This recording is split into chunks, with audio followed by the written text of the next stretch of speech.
ஞானானந்தமயம் தேவம் நிர்மலஸ்படிகாகிருதியும் ஆதாரம் சர்வ வித்யானாமயக்ரீவம் பாஸ்மகே. அஸ்ட்ரோ டிவி நேயர்களுக்கு அஸ்ட்ரோ கேஎஸ்ஐங்கரின் பணிவான நமஸ்காரங்கள். வார பலன் 3/6/2024 9/6/2024 வரை உண்டான வாரத்திற்கு என்னென்ன பலன்கள் மேஷம் முதல் மீனம் வரை அப்படின்றத பார்க்கலாம். அதற்கு முன்னாடி இந்த வாரத்தினுடைய கோல்சாரம் என்ன, இந்த வாரத்தில் வரக்கூடிய விசேஷ நாட்கள் என்ன, இந்த வாரத்தில் வரக்கூடிய எந்தெந்த ராசிக்காரர்களுக்கு சந்திராஷ்டமம், இதை 3 வகையாக பார்க்கலாம். முதல்ல இந்த வாரத்தினுடைய கோல்சாரம் காலபுருஷ தத்துவத்தின் முதல் ராசியான மேஷ ராசியில் ஆட்சி பெற்ற செவ்வாய், ஆண் கிரகமான ஆட்சி பெற்ற செவ்வாயாக இருக்கிறது விசேஷம். ரிஷபத்தில் 4 கிரகங்கள், சூரியன், குரு, புதன், சுக்கிரன். கேது பகவான் கன்னியிலையும், கும்பத்தில் சனி பகவான், ராகு பகவான் மீனத்திலையும் இருக்கார். இந்த வாரத்தில் சந்திர பகவான் அஸ்வினி நட்சத்திரம் மேஷ ராசியிலிருந்து பூச நட்சத்திரம் கடக ராசி வரலும் போகிறார். இந்த 4 ராசிகள் மேஷம், ரிஷபம், மிதுனம், கடகம் 4 ராசிகள் பிரயாணிக்கிறார். இந்த வாரத்தில் பார்த்தாலேயானால் கிரகச்சாரங்கள் வேறு எதுவும் இல்லை, மாற்றங்கள் எதுவும் இல்லை. இதுதான் அதிவேகமாக செல்லக்கூடிய கோள்கள் தான் இருக்குது. அதாவது சந்திர பகவானுடைய மாற்றம் தான் இருக்குது. இந்த வாரத்தினுடைய கடைசியில், அதாவது 9ஆம் தேதி அன்னைக்கு ஞாயிற்றுக்கிழமை சாயந்தரம் புத பகவான் தன்னுடைய வீட்டுக்கு ஆட்சி பெற போகிறார். அதாவது ரிஷபத்திலிருந்து மிதுனத்துக்கு போகிறார். இந்த வாரத்தில் வரக்கூடிய விசேஷ நாட்கள் அப்படின்னு பார்த்தோமேனால் 3ஆம் தேதி திங்கட்கிழமை 3/6/2024 வாஸ்து புருஷன் கண் விழிக்கும் நாள் அப்படின்னு போட்டிருக்கும். வாஸ்து புருஷன் கண் விழிக்கிறது அப்படின்னா அந்த காலகட்டத்தில் கிரகப்பிரவேசம் பண்ணுறது, மனை கோல் ஊன்றது, அதை தவிர அஸ்திவாரம் தோன்றது, இதெல்லாம் அந்த காலகட்டத்தில் பண்ணும் பொழுது அந்த ப்ராஜெக்டு எல்லாமே சக்ஸஸ்ஃபுல்லாக முடியும் அப்படின்றது ஜோதிட சாஸ்திரத்தில் சொல்லியிருக்கு. வாஸ்து பகவான் அப்படின்றவர் ஒரு வருஷத்தில் ஒரு 8 தடவை தான் கண் விழிப்பார். அந்த காலகட்டத்தில் எந்த வித தோஷமும் கிடையாது. அதாவது தோஷம் அப்படின்னு பார்த்தாலேனால் ராகு காலம், யமகண்டம், குளிகை, இல்லை அந்த திதி தோஷம் அப்படின்னு சொல்லக்கூடியது, வார தோஷம் அப்படின்னு சொல்லக்கூடிய வாரங்களுடைய தோஷம், சனிக்கிழமை, செவ்வாய்க்கிழமை, இந்த மாதிரியான விஷயங்கள்லாம் பார்க்கவே வேண்டாம். அது தவிர அஷ்டமி, நவமி திதிகள் அதனுடைய தோஷங்கள் இருந்தாலும் பார்க்க தேவையில்லை. இந்த 3ஆம் தேதி அன்னைக்கு வாஸ்து புருஷன் கண் விழிக்கும் நாள் அப்படின்னு பார்க்கும்பொழுது 9:05 காலையில், அதாவது 6 மணிக்கு சூரிய உதயம் அப்படின்றத வச்சுட்டு இந்த டைம் போட்டிருக்கோம். 9:05 காலையில் இருந்து 1.5 மணி நேரம், அதாவது 10:35 வரலும் வாஸ்து புருஷன் கண் விழிச்சிருக்கார். இந்த 1.5 மணி நேரம், அதாவது 90 நிமிஷங்களை 5ஆக பிரிக்கிறார்.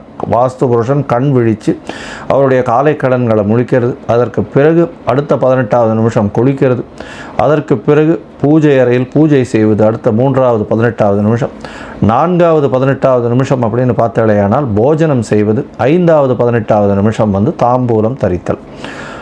இந்த போஜனம் செய்யும் பொழுதும் தாம்பூலம் தரிக்கும் பொழுதும் உண்டான காலகட்டங்களில், அதாவது கடைசி 36 நிமிஷம் அப்படின்னு சொல்லக்கூடியது 9:05 ஆரம்பித்தாலும் 10:35 முடியும் பொழுது 9:59 10:35 வரலும் உண்டான நேரத்தில் செய்யக்கூடிய காரியங்கள் எல்லாமே வெற்றியில் போய் நிற்கும்.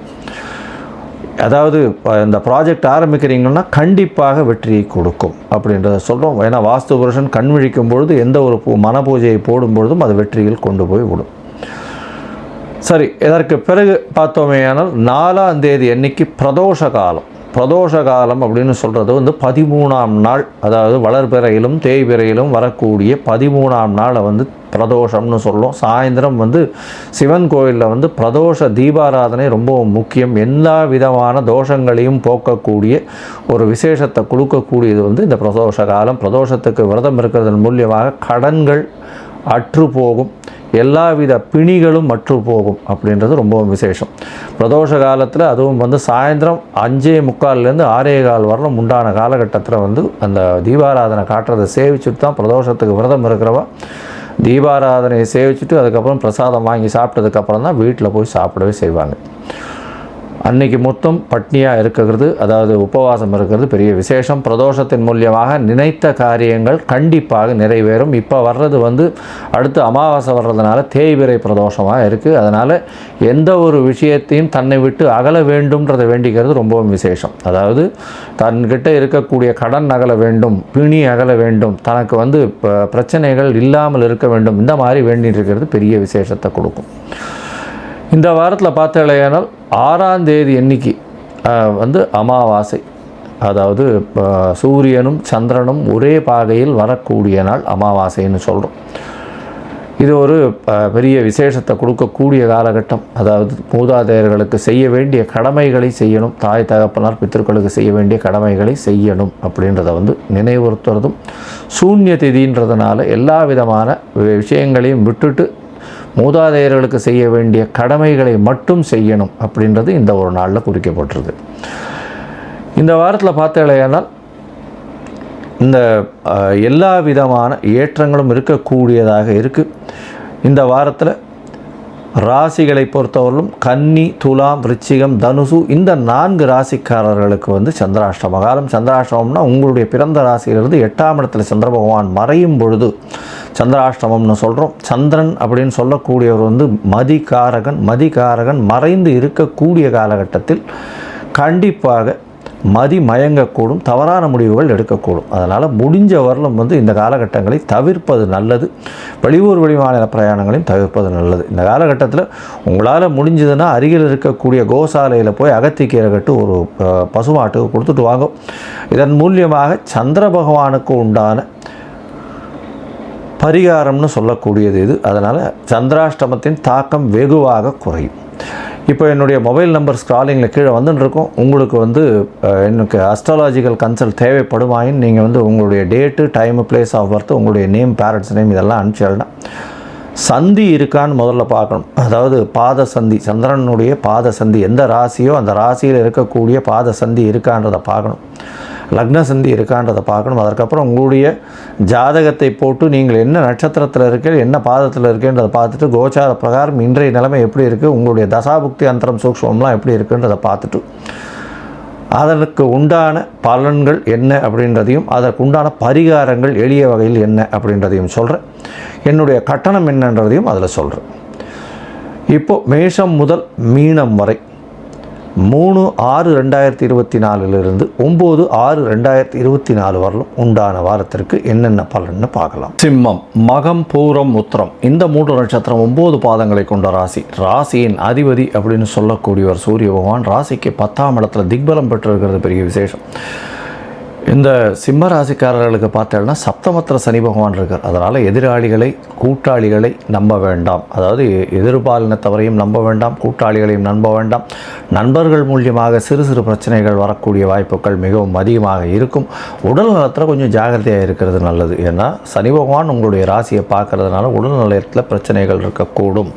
உங்களுடைய ராசிக்கு 10ஆம் இடம் வலுப்பெற்று போயிருக்கிறதுனால தொழிலில் அபரிமிதமான ராஜயோகம் கிடைக்கக்கூடிய காலகட்டம். 10ஆம் அதிபதி ஆட்சி பெற்றிருக்கார். ராசியின் அதிபதியும் 10ஆம் இடத்துல திக்பலம் பெற்றிருக்கிறது பெரிய விசேஷம். இதை தவிர குருவும் புதனும் சேர்ந்திருக்கார். 10, 11 அதிபதிகள் சேர்ந்திருக்கக்கூடிய காலகட்டம்.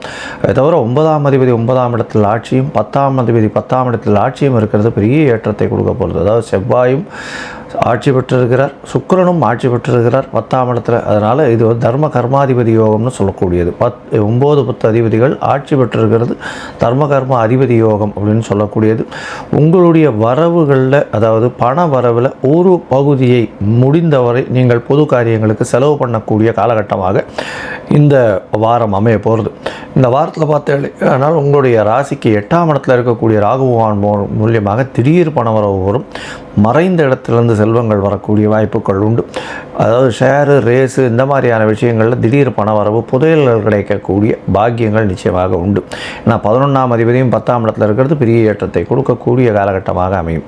இந்த வாரம் உங்களுடைய ராசிக்கு 2ஆம் இடத்துல கேது பகவான் இருக்கிறது குரு பகவானால் பார்க்கப்படுறார். இருந்தாலும் கேது பகவானால் அதாவது பேச்சில் ரொம்ப ஜாகிரதையாக நிதானமாக இருக்கிறது நல்லது. ஏன்னா நீங்கள் பேசக்கூடியதே அடுத்தவர்கள் தவறாக புரிந்து கொள்ளக்கூடிய வாய்ப்புகள் மிகவும் அதிகமாக இருக்கும்.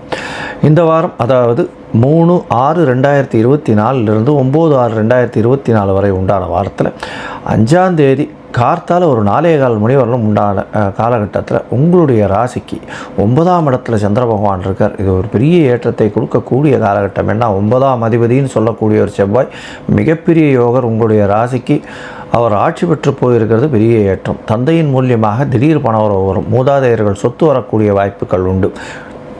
வெளிநாடு போகக்கூடிய பாக்கியம் நிச்சயமாக கிடைக்கும். உங்களுக்கு இந்த வாரம் ஒரு லக்கு ஃபேவர் பண்ணக்கூடிய காலகட்டமாக இந்த வாரம் அமையிறது.